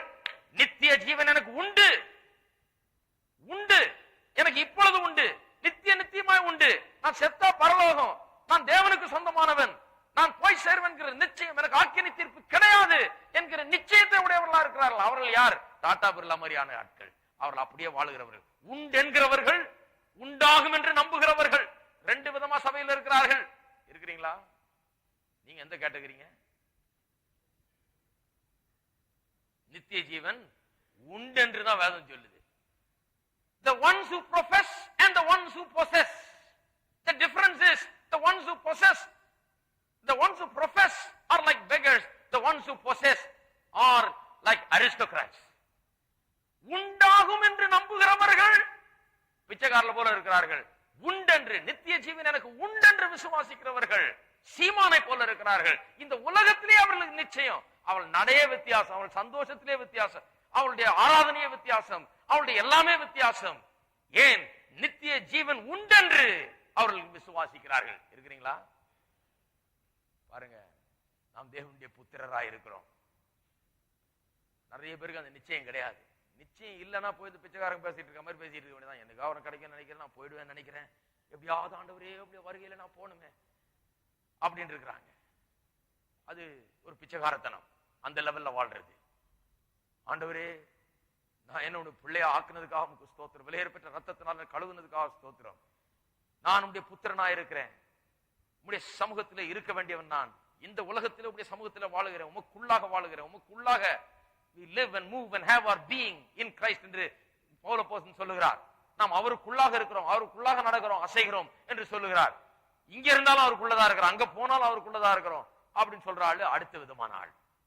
ரெண்டுத்துல எது என்று நாம் தெளிவாக நாம் புரிந்து கொள்ள வேண்டும். பாருங்க, இந்த வசனத்துல 1 யோவான் 5 திருப்பம் வாசித்த வசனம். அந்த வசனம் வந்து ஒரு parallel verse. இந்த ரோமர் 8:16க்கு ஒத்து போகிற வசனம். அதை வாசிப்போம் ஒரு நிமிஷம். நாம் மனுஷருடைய சாட்சியை ஏற்றுக்கொண்டால், மனுஷருடைய சாட்சியை நிறைய ஏற்றுக்கொள்றோம் நம்ம. பாருங்க, உதாரணத்துக்கு சொல்றேன், ரயில்வேக்கு இந்த சென்ட்ரல் ஸ்டேஷனுக்கு போன் பண்றோம், ட்ரெயின் எப்போ வருதுன்னு. இந்த கோரமண்டல்னு ஒண்ணு இருக்கு பாருங்க, கல்கட்டால இருந்து வருது. எப்போ வருது கோரமண்டல், எப்போ வருதுன்னு போன் பண்ணா சொல்றான் 5 மணிக்கு வருதுன்னு. அங்க இருக்கிறான். அப்படியே அது தேவ வாக்கு மாதிரி நம்பிக்கிட்டு உடனே போய் டாக்ஸி பிடிச்சி நேரா போய் அங்க நிக்கிறோம். வந்துருது 5 மணிக்கு சொல்லிட்டாரு. அவர் யாருன்னே தெரியாது நமக்கு. அவருக்கு ட்ரெயின் வந்துட்டு இருக்குதான்னு கூட தெரியாது. அங்கே ஏதாவது ஆக்சிடென்ட் ஆச்சா, இல்ல அது எங்கேயாவது நின்றுட்டு இருக்குதா, அது எத்தனை மணி நேரம் டிலே, போய் நின்றுட்டு நின்றுட்டு இருக்க வேண்டியதான். அதுக்கப்புறம் தான் அந்த ஆளுக்கே தெரியுது. அவர் சொல்ல இல்ல 2 மணி நேரம் டிலேயா. அப்பவும் நம்புறோம் பாருங்க. ஒரு தடவை நம்பி கட்டு போனோம், 2 மணி நேரத்துக்கு அப்புறம் கரெக்டா வந்து நிக்கிறோம். 2 மணி நேரத்துக்கு அவருக்கே தெரியலப்பா, அங்க போனோம்னு தான் சொல்றாரு அவர், இன்னும் 1 மணி நேரம் டிலேயா. இப்படி மனுஷனுடைய வாக்கை நாம் நம்புகிறோம், ரொம்ப விசுவாசிக்கிறோம், சொன்னதுனால கரெக்ட் நம்பிடுறோம் நம்ம. அதுதான் இங்க வசனம் சொல்லுது. மனுஷருடைய சாட்சியை ஏற்றுக்கொண்டால், மனுஷன் சொல்றதை அவ்வளவு கரெக்டா ஏற்றுக்கொள்கிறோம், அதை பார்க்கிலும் தேவனுடைய சாட்சி அதிகமாயிருக்கிறது. பாருங்க, தேவனுடைய சாட்சி அதிகமாயிருக்கிறது. நம்முடைய உள்ளத்திலே ஆவியானவர் நாம் தேவனுடைய பிள்ளைகள் என்று சாட்சி இடுகிறது. அதிக உறுதியான ஒரு சாட்சி. மனுஷன் சொல்ற காரியம் போல இல்ல. இது நிச்சயமற்ற ஒரு காரியம் அல்ல, இது நிச்சயமான ஒன்று. தேவன் தமது குமாரனை குறித்து கொடுத்த சாட்சி இதுவே. தேவனுடைய குமாரத்தில் விசுவாசமாயிருக்கிறவன் அந்த சாட்சியை தனக்குள்ளே கொண்டிருக்கிறான். பாருங்க, விசுவாசிகள் தங்களுக்குள்ளே அந்த சாட்சியை கொண்டிருக்கிறார்கள், வைத்திருக்கிறார்கள். தங்களுக்குள்ளே அந்த சாட்சி அவர்களுக்கு இருக்கிறது. இங்க இருக்கிற ஒவ்வொருவரும், விசுவாசிகளான ஒவ்வொருவரும் தங்களுக்குள்ளே தாங்கள் தேவனுடைய புத்திரர் என்று அந்த சாட்சி கொண்டிருக்கிறார்கள். பிறகு சொல்லுகிறார் 11ஆம் வசனத்திலே, தேவன் நமக்கு நித்திய ஜீவனை தந்திருக்கிறார், அந்த ஜீவனுடைய குமாரனில் இருக்கிறது என்பதே அந்த சாட்சியாம். தேவன் நமக்கு நித்திய ஜீவனை தந்திருக்கிறார் என்ற அந்த சாட்சி கொடுக்கிறதாம். இன்னும் விவரமா சொல்லுது, ரோமர்ல சொல்லி இருக்கிறத இன்னும் விவரமா யோவான் நிருபத்திலே யோவான் சொல்லுகிறார். என்ன சாட்சி இடுகிறார் ஆவியானவர்? நாம் தேவனுடைய பிள்ளைகள் என்று. பிள்ளைகள் என்றால் என்ன? நாம் நித்திய ஜீவனை பெற்றவர்கள் என்று சாட்சி இடுகிறார். பெறப்போகிறவர்கள் என்று அல்ல. எல்லாம் கரெக்டா இருந்தா, ஒழுங்கா இருந்தா எப்படியாவது போய் சேருவோம் அப்படி என்றல்ல. யாரோ ஜெபம் பண்ணி நம்ம என்னத்தையோ பண்ணி கொண்டு போய் சேர்க்க போறாங்க என்றல்ல. கிடையாது. நாம் நித்திய ஜீவன் பெற்றவர்கள் என்கிற சாட்சியை ஆவியானவர் நமக்குள்ளே கொடுக்கிறார். குமாரனை உடையவன் ஜீவனை உடையவன், தேவனுடைய குமாரன் இல்லாதவன் ஜீவன் இல்லாதவன். உங்களுக்கு நித்திய ஜீவன் உண்டென்று எல்லாரும் சொல்லுவோம். உண்டென்று, உண்டென்று, உண்டென்று. பக்கத்தில் இருக்க ஆளை பார்த்து சொல்லுங்க, உண்டென்று நீங்கள் அறியவும் தேவனுடைய குமாரனுடைய நாமத்தின் மேல் நீங்கள் விசுவாசமா இருக்கும். தேவகுமாரனுடைய நாமத்தின் மேல் விசுவாசமா இருக்கிற உங்களுக்கு இவைகளை எழுதுகிறேன். உங்களுக்கு நித்திய ஜீவன் உண்டென்று நீங்கள் அறிந்து கொள்ளும்படியா எழுதுகிறேன் சொல்றார். உண்டாகும் என்று அறிந்து கொள்ளல, உண்டென்று அறிந்து கொள்ளும்படியா எழுதுகிறேன் சொல்லுகிறார். எல்லாரும் கையில வச்சு சொல்லுவோம், எனக்கு நித்திய ஜீவன் உண்டென்று அறிகிறேன். மனுஷருடைய சாட்சி அல்ல, ஆவியானவரே எனக்குள்ளாக சாட்சியிடுகிறார். தேவனுடைய சாட்சி எல்லா மனுஷருடைய சாட்சியை காட்டிலும் மேலானதா இருக்கிறது.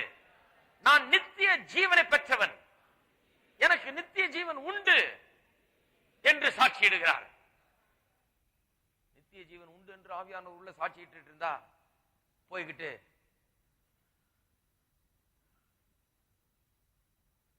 நாம் வருகைக்கு பாத்திரனா இருக்கணும் பாத்திரனா இல்லையாங்கிறத போட்டு எடை போட்டுட்டு இருக்க மாட்டோம். என்ன சொல்லுவோம்? வருகைக்கு பாத்திரனா இருக்கிறோம் என்பதை நாம் உறுதிப்படுத்துவோம். நம்முடைய ஜபங்கள் அதை உறுதிப்படுத்தும். முக்காவாசி ஜபம்லாம் சந்தேக ஜபம் தான். ஆண்டவரே போவோம், ஆண்டவரே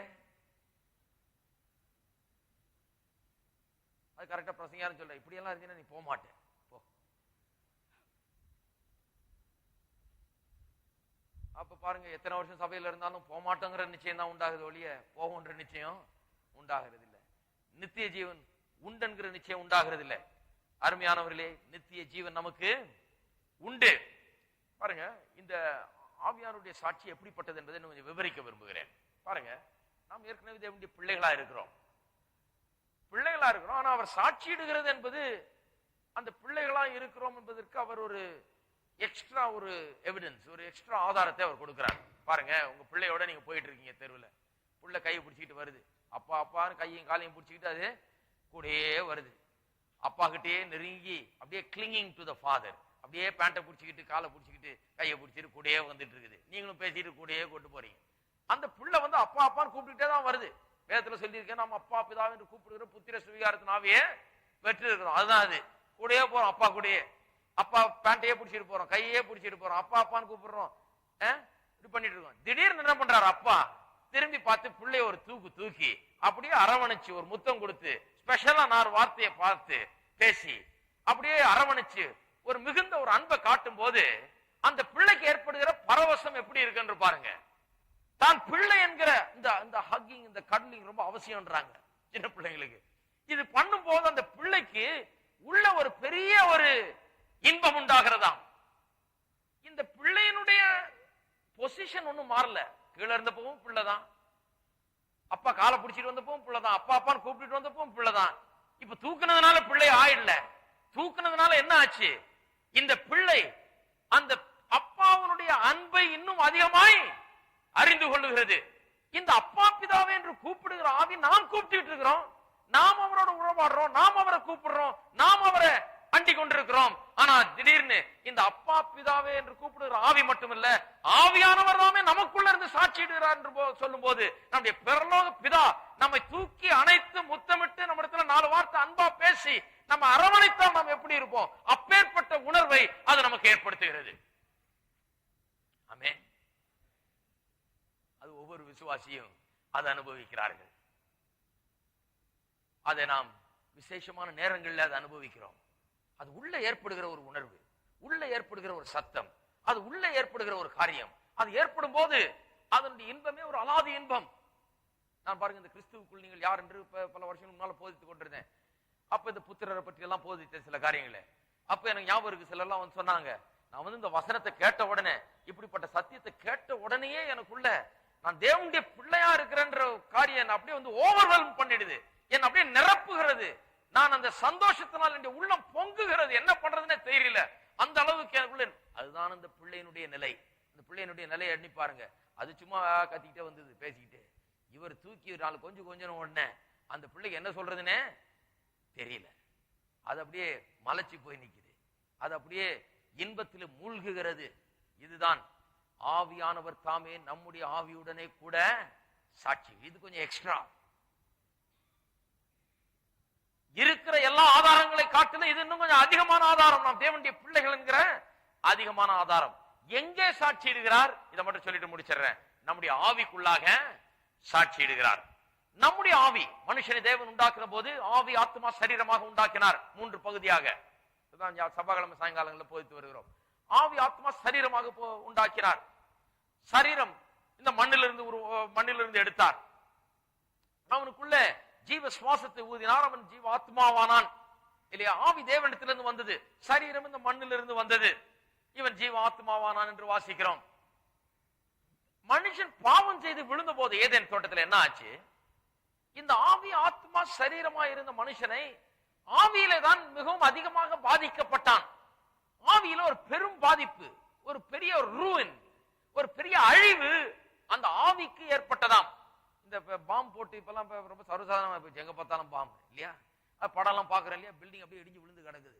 3 மாடி அடுக்கு கட்டடம் பார்க்கலாம். சில நேரத்துல 3 அடுக்கு மாடியா இருக்கும். அந்த 3வது மாடி 2வது மாடி உள்ள விழுந்து கிடக்குது. இந்த முதல் மாடி அப்படியே லேசா நின்றுட்டு இருக்குது. அதுலயும் 4 கிராக் எல்லாம் விழுந்துருச்சு. எத்தனை நேரம் விழுமோ தெரியல. அப்படியே பால் அடைஞ்ச நிலையில இருக்குது. இப்படித்தான் மனுஷனுடைய நிலை. இதுதான் ஆச்சு மனுஷனுக்கு. ஆவி, ஆத்மா, சரீரம் என்று இப்படி இந்த 3 அடுக்கு கட்டடம் மாதிரி இருந்த மனுஷன் அவன் பாவம் செய்த போது அந்த பாவம் அவன் எப்படி பாதித்ததாம்? இந்த 3வது மாடி, ஆவி என்கிற மாடி இருக்குது பாருங்க, அதுல பாம்பு விழுந்தது போல விழுந்து, அது உள்ள போய் 2வது மாடிக்குள்ள விழுந்து, ஆத்துமா என்கிற அந்த மாடிக்குள்ள விழுந்து, அது அப்படியே 1வது மாடிக்குள்ள தொங்கிட்டு இருக்குது. கிராக் விழுந்து போய் கிடக்குது. இந்த 1வது மாடியும் எப்போ, 1வது கிரவுண்ட் ஃப்ளோரும் எப்போ விழுவும் தெரியாது. அப்படி இருக்குது. இதுதான் மனுஷனுக்கு அன்றைக்கு சம்பவித்தது. அவனுடைய ஆவி பாதிக்கப்பட்டு தேவனோடு கூட உள்ள ஒரு உறவு அருந்து இருள் அவனுக்குள்ளாக பிரவேசித்து தேவனிடத்திலிருந்து அவன் துண்டிக்கப்பட்டான். ஆவியிலே துண்டிக்கப்பட்டு அவன் அப்படி ஆவியில ஒரு சீரழிவு அடைந்தான். அதனுடைய பாதிப்பு ஆத்மாவுக்குள்ளாகவும் மற்றும் சரீரத்துக்குள்ளாகவும் ஏற்பட்டிருக்கிறது. அதனால்தான் சரீரத்தில் மரணமே ஏற்படுகிறது. இந்த 3 அடுக்கு மாடி 3வது மாடி இடிஞ்சு விழுந்த மாதிரி அது பாருங்க. 3வது மாடி இடிஞ்சு 2வது மாடி உள்ள விழுந்துட்டபடினால பாக்குறதுக்கு 2 மாடி தான் இருக்கிற மாதிரி இருக்குது. ஆகியால் தான் இந்த ஜனங்க இந்த டைகாட்டமஸ் தியரி ஆஃப் மேன் அதை ரொம்ப விசுவாசிக்கிறாங்க. டைகாட்டமஸ் தியரினா மனுஷனுக்கு 2 பகுதிகள் தான் உண்டு. அதாவது அவன் வெறும் சரீரமும் ஆத்மாவுமா இருக்கிறான். அவன் ஆவி, ஆத்மா, சரீரம் அல்ல. ஆவின்றது அவங்க ஒத்துக்கிறது இல்லை. ஆவி அவங்க பார்க்க முடியலையே, அதுதான் இழிஞ்சு உள்ள போய் இங்கே விழுந்து கிடக்குது. ஆகியால் தான் இந்த வெறும் ஆவி, ஆத்மா, சரீரமா இருக்கிறான் என்பதை நம்பாமல் வெறும் ஆத்மாவும் சரீரமா இருக்கிறான் என்று சொல்லுகிறார்கள். ஆனா வேதம் சொல்லுகிறது அவன் ஆவி, ஆத்மா, சரீரமா இருக்கிறான். விழுந்து போன மனுஷன், பாவத்தில் இருக்கிற மனுஷனுக்கு ஆவிக்கும் ஆத்மாவுக்கும் வித்தியாசம் தெரியல. 2 ஒண்ணா கலந்துருச்சு. இந்த பாவம் என்கிற காரியம் அவனுடைய ஆவியை கெடுத்து போட்டதுனால அவனுடைய ஆவி தேவனோடு கூட உறவு கொள்ள வேண்டிய ஆவி, தேவனோடு கூட நெருக்கமா இருக்க வேண்டிய ஆவி, தேவனோடு கூட ஐக்கியம் கொண்டு தேவனுடைய வெளிச்சத்தை பெற்றிருக்கிற ஆவி, அதுவும் இருளடைந்து போனதுனால அதுவும் ஆத்மாவை போலவே இருக்கிறதாம். ஆவிக்கும் ஆத்மாவுக்கும் வித்தியாசம் தெரியாத நிலையில ஆவியும் ஆத்மாவை போல ஆயிடுச்சு. அதனாலதான் அவங்க ஆவியை பார்க்க முடியல. ஆனா புது பிறப்புல என்ன நடக்கிறது? இப்ப அப்படி விழுந்து கிடக்கிற மாடியில வானத்திலிருந்து ஒரு புதிய 3வது ஃப்ளோரை கொண்டு இறக்கி இது மேல வச்சா, இது மேல வைக்கிறாங்க. ஆனா அது மேல ரெஸ்ட் பண்றது இல்லை, அது மேல முழு வெயிட்டோட வைக்கிறது இல்லை. அது மேல இருந்து அப்படியே தொங்கிட்டு இருக்குது, இதை தொட்டுக்கிட்டு இருக்குது. இந்த ஆத்மாவும் சரீரமும் கீழே இருக்கிறது. இந்த ஆவி புதிதாக இந்த 3வது ஃப்ளோர், ஆவி என்கிற ஃப்ளோர் மேல இருந்து இறக்கப்பட்டிருக்குது. எப்படி இருக்குன்னு பாருங்க, கொஞ்சம் கற்பனை பண்ணி பாருங்க. மேல இருந்து தொங்கி இதை தொடுகிற வண்ணம் அது நிக்குது. ஆனா முழு வெயிட்டோட நிக்கல, எனக்கு கீழே விழுந்துடலாம். தொடுகிற வண்ணம் நிக்குது. கீழே ஆத்மாவும் சரீரம் என்கிற இந்த 2 ஃப்ளோர் இருக்குது. அது இருக்கிற வண்ணமே தான் இருக்குது. இதுதான் மறுபிறப்பில் நடக்கிற காரியம். ஒருவன் கிறிஸ்துவுக்குள் இருந்தாலும் அவன் புது சிருஷ்டியா இருக்கிறான் என்று வேதம் சொல்லும் போது இதைத்தான் சொல்லுகிறது. மனுஷன் புதிய ஆவி, புதிய சுவாபம், புதிய அறிவு, புதிய தேவனோடு கூட ஐக்கியம், இவைகளால் அவன் நிரப்பப்படுகிறான். அவனுக்கு ஒரு புதிய ஆவி கொடுக்கப்படுகிறது. சரீரமும் ஆத்மாவும் ஒருவேளை அதே நிலையில் இருந்தாலும் இந்த புதிய ஆவி அவனுக்கு கொடுக்கப்பட்டிருக்கிறதுனால புதிய அறிவை அவனுடையவனா இருக்கிறான். அந்த புதிய அறிவின் ஒரு பகுதி தான் என்ன? அந்த அறிவு தான் சொல்லுகிறது நான் தேவனுடைய பிள்ளை என்று. இருக்கிறீங்களா? இந்த புதிய அறிவு இவனுக்கு வந்திருக்கிற இந்த புதிய அறிவும் வெளிச்சமும் தான் சொல்லுகிறது, நான் தேவனுடைய பிள்ளை, நான் தேவனுடைய புத்திரனா இருக்கிறேன், நான் பரலோகத்துக்கு சொந்தக்காரன், இந்த உலகத்துக்கு சொந்தக்காரன் அல்ல. இந்த உலகத்தில் வாழுகிறேன், ஆனால் இந்த பரலோகத்துக்கு சொந்தக்காரன் நான், அதோடு இணைக்கப்பட்டிருக்கிறேன், அதற்கு நான் சொந்தம் என்று அப்படியாக அவன் எண்ண ஆரம்பிக்கிறான், சிந்திக்க ஆரம்பிக்கிறான். தேவனுடைய ஆவியானவர் தாமே நம்முடைய ஆவியுடனே கூட சாட்சியிடுகிறார். ஒவ்வொரு விசுவாசிக்குள்ளேயும் இந்த சாட்சி இருக்கிறது. கொஞ்சம் எண்ணி பார்க்க வேண்டும். ஒவ்வொரு விசுவாசியும் இந்த உள்ளான சாட்சியை பெற்றிருக்கிறீர்கள்.